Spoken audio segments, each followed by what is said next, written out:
Hi guys, it's Candace Kumai and welcome to the Wabi Sabi Podcast, the perfectly imperfect pod for your perfectly imperfect life. What you're going to learn about is my 10 plus years in media publishing, TV production, directing, and also my background in modeling and culinary, and my parents being immigrants and raising me differently, and how the beginning of my life started from being perfectly imperfect. And what more could you ask for than honesty and somebody who's being a little more real than right now? This is the time. Don't forget to tune in, Wabi Sabi, your new fave podcast. Download it on iTunes now and subscribe. Hey guys, what's up? This is exciting. So I want to introduce you to the Wabi Sabi Podcast. I'm your host, Candace Kumai, and I have been waiting for this moment for my entire life. I have been a wellness writer in media and publishing. I'm a former model. I pioneered the wellness space as a 6-time best-selling author. I've been a magazine editor. I've been a TV show host, a writer, and above and all things, I've made it look like a dream and every girl's dream, from LA to California, Tokyo to Paris, and everything in between.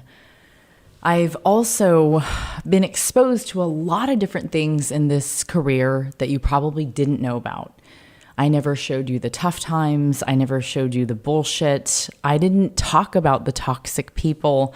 I didn't talk about my depression or my anxious moments, the mean bullies that have come my way, the struggles I had financially. I didn't tell you about how I could barely pay rent in Brooklyn, where I am right now shooting this pod for you, about just 6 years ago.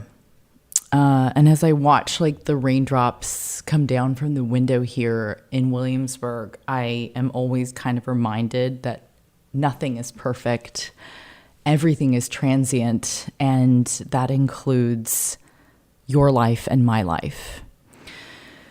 Wabi Sabi is a Japanese celebration of imperfection. The Japanese do look at life through a completely different lens than we do. Not all that is perfect is actually admired. We appreciate imperfection. And when I was growing up, my mother used to say things like, "Candice, life cannot always be perfect, okay? Sometimes bad things are going to happen." And inevitably they do, and they have, and they will, and they can. And sometimes they make my head spin because I think, why and how is this happening to my life? And that's where we welcome Wabi Sabi. My Japanese mother raised me to be resilient, with resilience in endurance and understanding and acceptance and in letting go. Not everything is going to turn out the way that you planned either. And I think that is another reason why it was time to shoot this show and pod for you. While I was still learning to be resilient, I was starting to be shaped to be more humbled and to be more graceful during times of turmoil. And I'll be sharing that with you through the next few seasons of this show, and the next few episodes are going to be juicy, as I call them, because that's the only way they should be. So while I work with a golden standard because of my mother, I am going to continue my legacy of being a good Japanese American writer and journalist, and that means that I share with you the struggles that I have been through. I do want you to remember that I come from a professional background where in TV and publishing and media and magazines, I was not supposed to show you my true colors. I wasn't supposed to let you see me sweat. I wasn't ever supposed to tell you that I was struggling and crying and I got dumped one day before my last book, Clean Green Eats, came out. I wasn't ever supposed to tell you that Keen songs made me cry and that I absolutely have days and months where I body shame myself and I struggle. And I want to let you know that I'm here now to come to the rescue and introduce Wabi Sabi, the Japanese term for celebrating imperfection. So keep in mind that you're going to hear a lot of vulnerable moments over the next few months in recording this pod. It all started from writing my book, Kintsugi Wellness, The Japanese Art of Nourishing Mind, Body, and Spirit, And what we've come out with is a incredible new way of sending you love, tips, tricks, strategies, practices, traditions. It is my job to be the messenger, and that's why we're doing this pod today. Please welcome Wabi Sabi, your perfectly imperfect podcast for your fucked up life.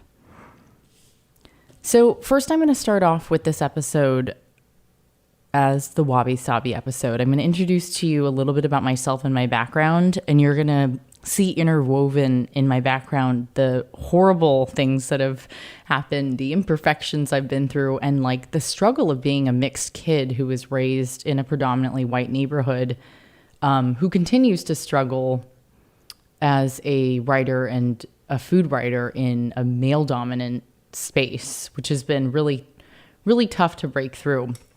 Also, during the duration of my career, social media platforms popped up all over, and I was expected to walk away from writing, producing, directing, shooting, developing recipes, creating content. I was expected to walk away from all that to build a thing called a following.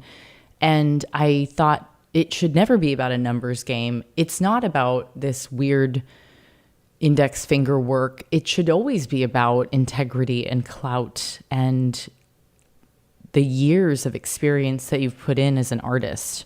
And so we'll be talking a lot about those struggles as we move forward. Some of the other topics will be about how my body imperfections and struggles are the same as yours, and how I've dealt with anxiety and depression my entire career. I've also been completely dumped and abandoned in my last relationship. And so getting over that was a huge turning point and wake-up call to the kind of person that I want to end up being with. And then I also want to introduce to you guys my next endeavors that should get you excited. And I'm also going to share a lot of your questions too. So on Instagram, if you DM me questions, I'll answer them on the show without any problems. So if we start from the beginning, there are a couple of memories I have growing up. And if you ever hear me taking a sip, it is me sipping matcha, as always. Unless it's like we shoot at 8 at night, which we might be doing. So I grew up in Carlsbad, California, to a Polish-American father and a Japanese mother. My dad came here on a boat from Poland when he was 11 years old, and he landed into Connecticut. And he grew up on the East Coast, and the family didn't have a lot of money. In fact, they only had an uncle here who brought them over, and he eventually brought them into the U.S., and it was blue-collared work from there up. My dad had to learn English really quick because he didn't have another choice. That was not easy. If you fast forward many years, my dad's super smart and sharp. He kind of looks like a mix between the dude, Jeff Bridges, from The Big Lebowski, and Gandalf now that he's, salt and pepper man.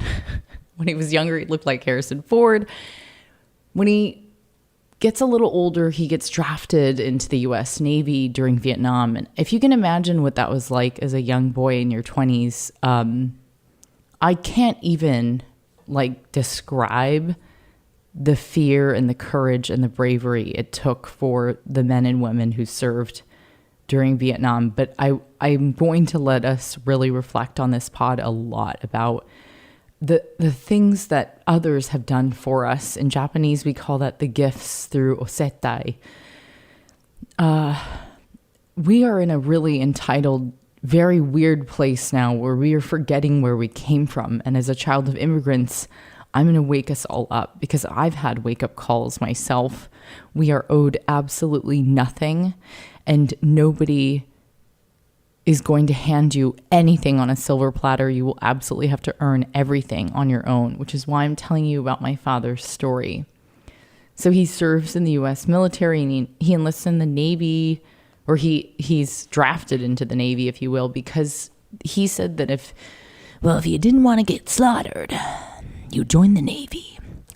And then he went to Yokosuka, which is a part of Tokyo, or very close to Tokyo. And there was this one day where him and his bros, or his sailor pals, Sorensen and one other guy, went to Kamakura and they saw this really beautiful Japanese woman, and she had long, beautiful dark hair and a beautiful, bright smile, and she's just stunning, and she had a glow to her. And they asked her, will you show us around? Like, we're new here. I mean, it's probably a really cool time back in the 70s. I can imagine 3 sailors coming up to you as a Japanese woman is probably really flattering. So the woman thinks, well, I just really wanted to practice my English with them. I didn't really know. And of course, that woman is my mother now. So my mother says, oh yeah, your father, he's kind of cute. And they really quickly became friends, but there are stories between them that aren't perfect, where my dad actually kind of flaked out on her the first time that they met up solo. He slept in on the Navy boat on accident, and she waited for an hour at the train station and he didn't show up. So later on the regular telly, not a cell phone, my dad had to apologize to her, but that's another story. I would never be here, by the way, if my dad wasn't a total devout kind of guy who went back and apologized to her for sleeping in. And I wouldn't be here if my mother wasn't an open-minded and forgiving person for understanding that he slept in.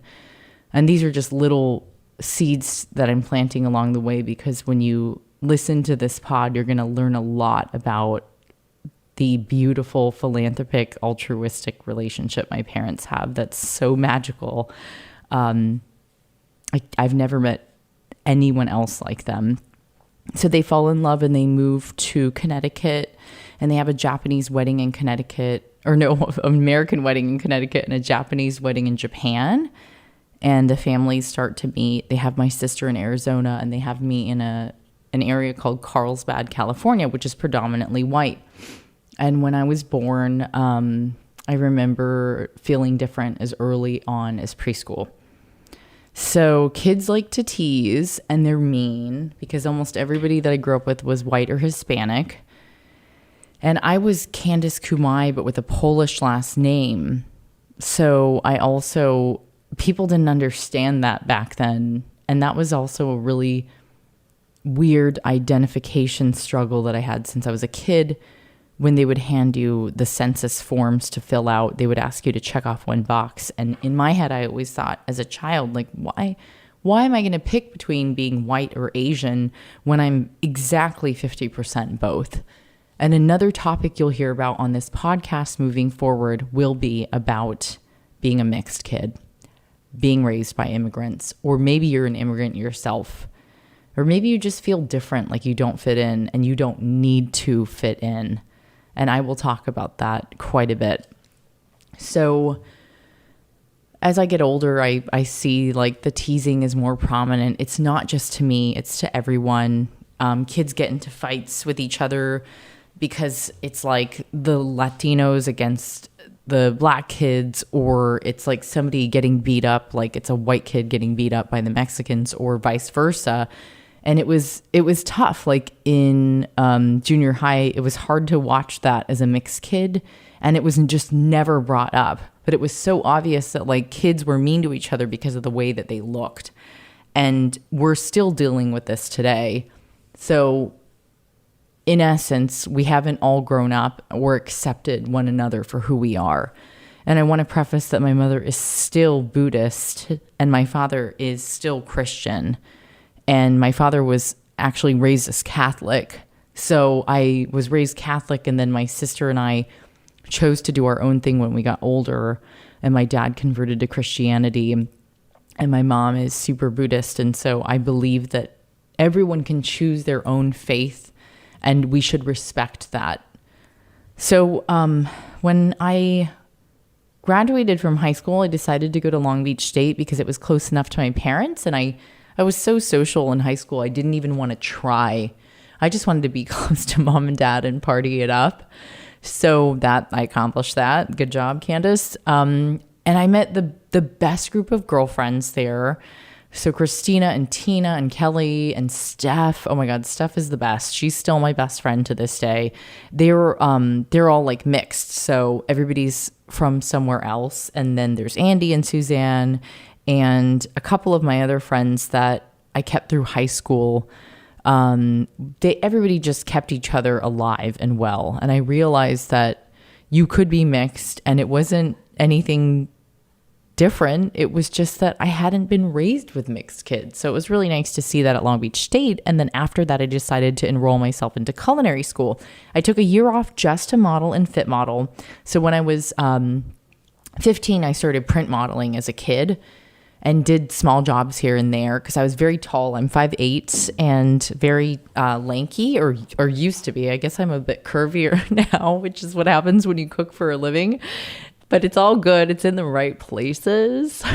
And then I started fit modeling when I was in college. So at about 18, I would say, I got approached to start fitting and print modeling. So I had like 3 agents across LA, one in Southern California, and I ended up traveling the globe fitting. And I've been a fit model for everyone from like Calvin Klein Swim to Habitual to Chip and Pepper. I worked with Nikki Hilton on her private line, and even when Jessica Simpson had her own private line. And I've been a fit model for tons of sportswear brands like Roxy, Quicksilver, Hurley, O'Neill, Vans, Element, the skateboard companies. I was always big there. And they'd actually mold the mannequins off of my body. And I know that sounds a little weird, but it's true. And I was 5'8" and like 120 pounds about, and that was like around the size 5 that everybody desired and wanted.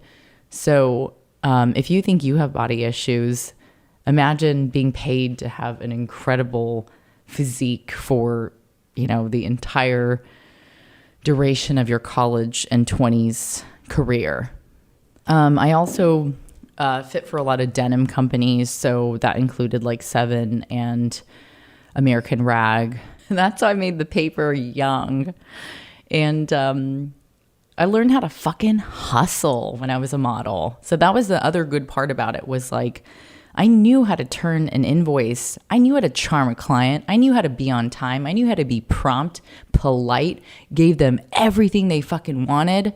I knew how to do that shit. When you start young, consider yourself really lucky. I was handed like a golden ticket back in the day. So after modeling, I just realized that I'm a little bored. So I've traveled the world to Hong Kong and China. I had different factories fitting on my body out there. And don't forget, fit models also give incredible feedback. So we talk about seams and measurements, inseams, out seams, cracking seams, length, width. And keep in mind also, the physical portion of the job means you have to eat well and you have to exercise. And if you were a quarter of an inch off, you would get fired from your job. So let's just preface that. This is a lot of high stress. But it didn't matter, because when I was in college, I dated this awesome guy. He was so sweet. His name is Doug. He was like one of the best boyfriends. And he was at UCSB. And my girlfriends from Long Beach State and I used to drive up and see him and all of his friends. And we'd party and I'd cook for everyone. And we'd get super high and eat like the homemade pizza I made. One time his roommate ate all the pizza and I cried because we didn't get it. And we like made the pizza and sat it out. One of his friends got so stoned, I think he ate the whole thing, that I got really attached to making everybody happy through cooking. So I knew I was good at speaking. I knew I was good at like making the crowd happy with food. And so inevitably I had to think right out of college when I was just fitting. And I said, I'm going to go to culinary school. So I looked at the CIA over in New York, and Hyde Park was very far from my modeling jobs. When I told my mom that I was going to go to culinary school, you better believe that she said, okay. You can cook for your friends for fun, but you cannot cook for a living. I'm not going to pay for this. Me and your father, we paid for your undergrad already. So you can do it on your own. And was not supportive. And I want to lay that out because for any young girl out there that's listening to this, or you're just like somebody who wants to pursue a dream that you know your parents aren't going to be into, usually it's a form of the arts. And I don't want you to let them discourage you. Didn't matter what my mom said. I said in my heart, and probably with a smize in my eyes, I'll fucking show you. So I enrolled myself at Le Cordon Bleu California School of Culinary Arts in Pasadena, California at 22 because my mom said no. And to pay for it, I had to model and hustle. And I kept all my fit modeling clients. So you better believe I woke up at 5 in the morning every day to get to class by 6. I wore an ugly man's outfit at culinary school every day. Fucking hated it. Those outfits that they make kids wear are hideous. And the clogs and the checkered pants and the coat, all hair up with a cap on. I mean, gross. Like, did not love that. But I did love the cooking part of it. And I understand that there's like protocol, but as somebody who's very rebellious and doesn't like rules, I did not like the outfit. Did I mention I did not like the outfit? It was terrible. It was not juicy. So I would kick off my clogs. I'd put on my stilettos. I'd go to my fit modeling gigs. And I did everything from like wovens to outerwear to tons of swimwear, tons of activewear. It was actually Aloe Yoga's first fit model ever. And fun fact, I really just like did it. I did the damn thing and I ran it like a fucking hustler. And I had no shame. I kept my clients. I paid my bills. I drove nice cars. I had a good apartment. I did my thing. And I don't want to be ashamed of my success anymore because I'm so over downplaying what I've earned on my own. I don't come from money and I don't come from rich parents. I don't come from fame. I come from a thing called hard fucking work and immigrant parents who laid it out and said, if you work hard and you focus and do your best, ganbatte ne, you will make something of yourself because there's no denying that when you're so fucking good at what you do, people just can't take their eyes off of you. So culinary school was great. Moving forward at 23 during culinary school, I was studying for an intro to class. I'm studying on a piece of paper. I crumple it up. And when I'm done taking an intro to test, I opened the paper back up and I was like, wait a minute, what is this? And it was seriously a audition for Top Chef. It said from the producers of Bravo, with Bravo's logo on it, comes a new show, Top Chef. And nobody knows what that is. I'm 23, living in an apartment in Pasadena, like dating rando guys probably in LA or seeing my friends still in LA and San Diego and Orange County. And I just was like, should I go to this? And they're like, hell yeah, you're going to go to this. So I was on the first season of Top Chef. People were not nice to me. They were extremely rude and crazy. I was like, my God, do you guys really want to drink this much? I was the youngest person in the house who legally could just start drinking at 22, 23. And I stayed away from the bottle because I was shocked that people wanted to get that lit that quickly. And I was kind of embarrassed for them too. And one guy in particular is really, really, really nasty to me. I don't know what his deal was. But I do want to also say that in Don Miguel Ruiz's book, The Four Agreements, nothing anybody ever says about you or to you is about you. It is about them. He had some weird thing. That was on him. Hi, Steven. I hope you're doing well. So moving forward, I had a lot of different outlets approach me and say, you know, you've got such a great thing going for you. You should consider working in TV and publishing. And lo and behold, push back a few years later, I started cooking on the line. I made no money. I had like burns all over my arms. I smelled like tempura when I got home. I worked hard. And I worked under Chef Curtis at Roy's in downtown LA. And then I worked at the Laguna Beach Ritz-Carlton under Chef Rob Wilson, who I love. And they're both great mentors. So I get called to become a host at HSN at 25. So I flew from LA to Florida and took the gig and did well. I mean, when you know you're good at something and you're a natural, there's no stopping you until another show calls. And that was Cook Yourself Thin on Lifetime. And that was a game changer for me, not only because I was out of like the hundreds of women they looked at, and then like it went down to 10, 5, 3, and then I got taken off the show. And as like a 26-year-old at the time, I was fucking ruined. My agent at the time, Joe Labraccio, calls me when we're out there, and this is like 9 months later, something like that. And he's like, yo, dude, the network called and they said they made a horrible mistake and that you are supposed to be on this show.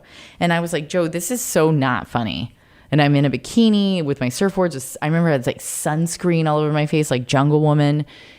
And I looked at my boyfriend at the time. I'm like, you can stay, but I have to fly back apparently because this is really happening. So I packed up my bags and I head back to the city.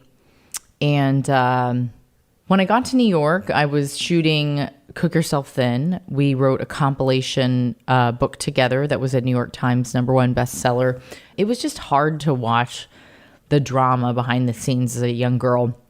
I took a lot of notes and I was very quiet too, because I knew that like I never wanted other women to feel the way that I felt. Like I would never be nasty to another co-host because like how uncomfortable is that? First of all, that like I have to be nice to you. There was a girl on a series that I shot for Discovery for many years for TLC. The makeup artist was horrible to me. Every morning I dreaded having to sit in her chair for an hour.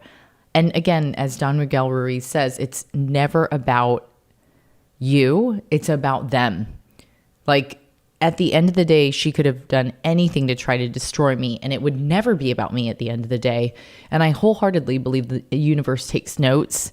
And just like we're saying, Wabi Sabi, nothing's perfect. It never will be. I gave you my best because that's what I was taught to show you.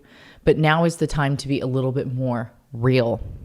So in looking back, you can see my parents meeting for the first time, Wabi Sabi, the shows that I was shooting on, Wabi Sabi, the relationships I've had, Wabi Sabi, the view behind me, which was supposed to be absolutely fucking stunning, Wabi Sabi. Very upset about it today.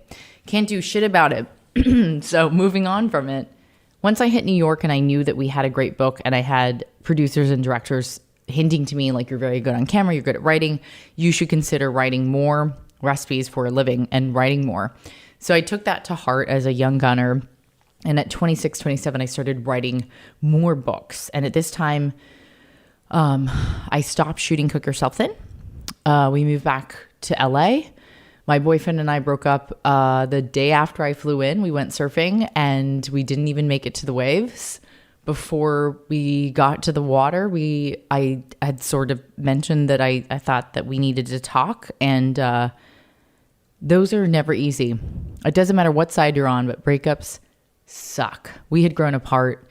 There's a lot of bad stuff going on. And in another episode, I'll tell you all about it. But my relationship ended. I moved into my own apartment in Hermosa Beach, California. The show that I was on folded. It did not get renewed, even though it did phenomenal. Lifetime got bought out by A&E, and things change at networks constantly. And I became a fit model again. So I had a lot of success with books and TV and New York and all over the world. But then I went back to fitting and I just couldn't stand bit modeling anymore. And very quickly I realized my bank account drained. My other co-hosts were getting book deals. And I said, wait a minute, they're getting a book deal, I need to get a book deal. And before I get a book deal, I need to get an agent. So I had a great friend who worked at Buena Murray, a production company in LA, and he introduced me to this awesome agent, Josh. And they were like, okay, we'll take Candace for a meeting. And predominantly, I only got the meeting at a big agency because I was already on a network series and had been for a while. So it's hard getting signed with a good agency, but it is so important to get a good agent and a good team around you. So I remembered before my meeting with them, I was like 26, 27. I held up 2 dresses to my friends, and one was conservative and one was like striped black and white and green. And I was like, which one do I wear? And they all said the conservative one. I'm like, all right, great. I'm going to wear the striped one, the edgy one. So I never really listened to anybody anyways. I just like getting feedback. I take the meeting. It's so great. They think I brought lingerie and cookies and cupcakes. I really just brought aprons that I used to make out of lace. And they signed me in LA, and then I met the team in New York, and then it was on. And I've been with the same agency now for almost a decade. And very proudly, we've done a lot of incredible work together. And no, Wabi Sabi, it has not been perfect. We'll get into that. I fell in love with writing. My book agent at the agency told me, Candace, you can't get a cookbook unless you have your own TV show. And I said, well, that's kind of fucked up because my co-hosts are getting cookbooks right now. And he's like, well, if they're getting cookbooks, then you're going to get a damn cookbook. So it took a few weeks for me to push my literary agent at the time into letting me write and to pitch a book. But I had this really cute idea, and it was called Skinny Waist, Fat Wallet. And that was the real name of it. And I ended up getting 10 meetings at the Big 10 in New York. We hustled all around town all day, charming the pants off everyone. And then finally, I got 2 offers. One, I believe, they were from 2 big publishers.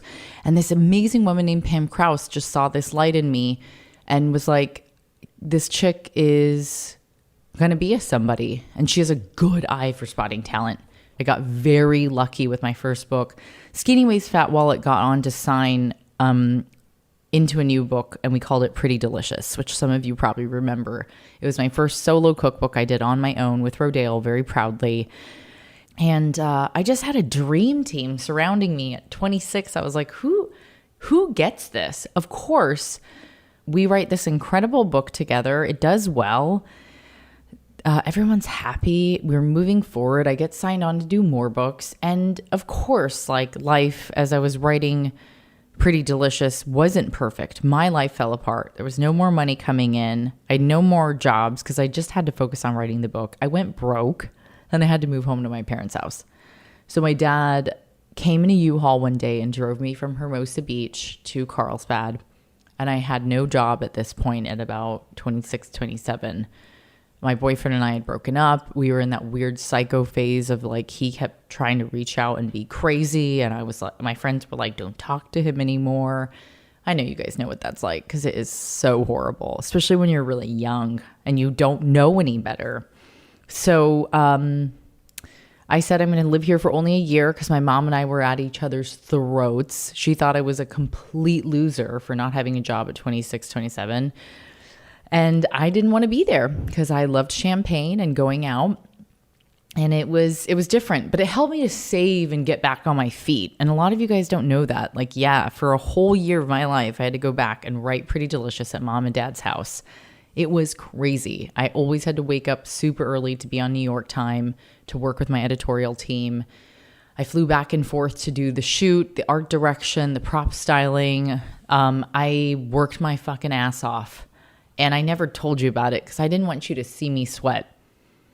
And then promotions came and the new books came. And I started writing for all the magazines. I got called to host a show for Lifetime and Discovery, which is where that nasty makeup artist was. We shot for a show called Home Made Simple for TLC all over the nation. So at this point, you heard I've lived in Florida, Cali, and I also lived in like Seattle and parts of Texas for this show. I saved up enough money to one day in September 2010 move out of my parents' house and move to New York City. And that's where I'm going to leave you lingering because this is a really juicy part of my life.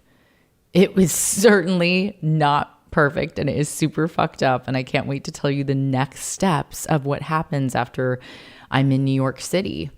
A lot of juiciness, up and down, and all kinds of perfectly imperfect things that led me to where I am now. So now it's time for a section called Instagram Questions. Have you ever experienced boredom? No, not really, because there's always something to do. I find myself always trying to reinvent. I listen to a lot of music. I write a lot.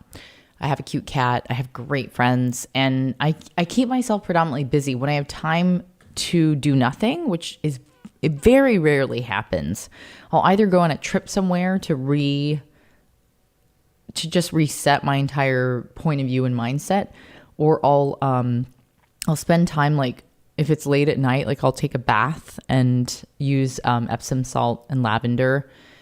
And sometimes I'll watch like, I don't know, Real Housewives or Shark Tank's really fun to watch. I cook delicious vegan food for myself, and I go out and buy like flowers and plants and make matcha. That's it.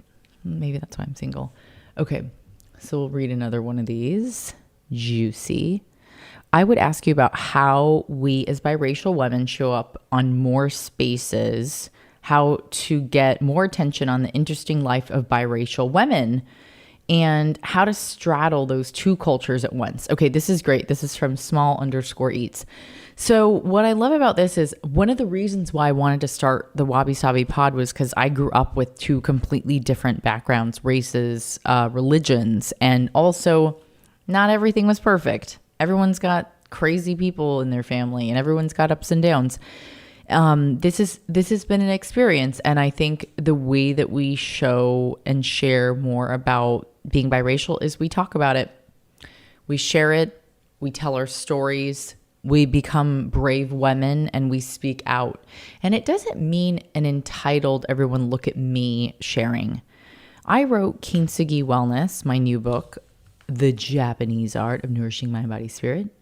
Plugging it now. Please buy it on Amazon. It's amazing, actually. It's like my baby. I wrote it with my mom because we didn't have a perfect relationship, and her being full Japanese and me being half. It's so interesting. We make race a thing, and it doesn't have to be a thing. We should rather look at the person and their heart and who they are and what they have to offer the world blindly with no judgment. But we can definitely talk about how different perspectives and outlooks from different races and religions and cultures can help one another. Like, I am fascinated by Ayurveda. I'm planning on going to Italy, Spain, Portugal soon for work, and maybe even the Czech Republic, Saudi Arabia, Taiwan, China. These are all places where they picked up the new book. To Poland, where my father's ancestors are from. We can celebrate each other. That's what we can do to start getting more attention for biracial women in the industry.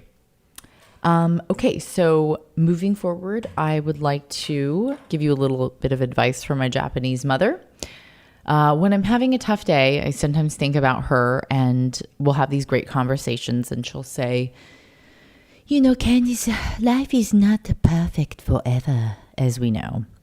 Sometimes you are really hard on yourself, but having the confidence to do what you do, you know you are good, and you can have the confidence more.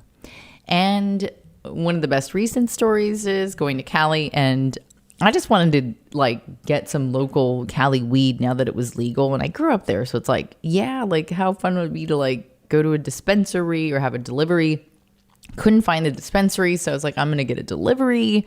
And Mom goes, You are not going to have that delivered to my house? This is not happening, George. So Mom is very against all of that kind of stuff, the greenery, if you will. And Mom also says things about me and my sister. Like, my sister and I are very different. She runs her own cycling shop in London, and she is a badass motherfucker. And I love her. We're great, but we are not best friends. And I want to let all of you know that it's okay to not be besties with your sibling. Like, what is up? Like, why do we have to like, are you guys close? Are you guys close? Are you guys close? No, we're not fucking close. She lives in London and I'm in New York. And my mom will help me to accept what I cannot accept on my own. Candice, you and your sister, she always doing her kind of own thing. She's busy. And like I'm not. All right, Mom, well, she can still call me a little more. And she's like, well, you know how Jenny is. She does what she wants to do, and you can too, okay? Me and your father, we are not very social, and you are kind of like a social type, and you are very good at being social. And I think what I've learned from my mom is to accept what I cannot change, which is really moving on from it. Shikata ga nai is a practice we use in Japanese for that. So today I want you to take with you shikata ga nai. It cannot be helped. Me accepting that not everybody is super social and wants to talk all the time It's definitely been a great lesson, and I've learned so much more about myself over the years by spending a lot of alone time. What we're going to get into for the next few episodes will be everything from my breakups to what made me stronger to being a mixed kid, or just like the resilience and endurance of life and the ups and downs when you lose jobs, when you have no money, when you come from no money, and when you're just struggling. I'm here for you, and I always will be. Don't forget to check out my book, Kintsugi Wellness, Kintsugi Wellness, in case you forgot how to spell wellness. I'm Candace Kumai, the author, Candice Kumai.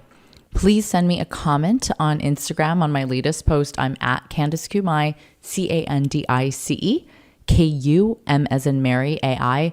And if you like this show, don't forget to subscribe, and also check out my YouTube channel and subscribe there as well.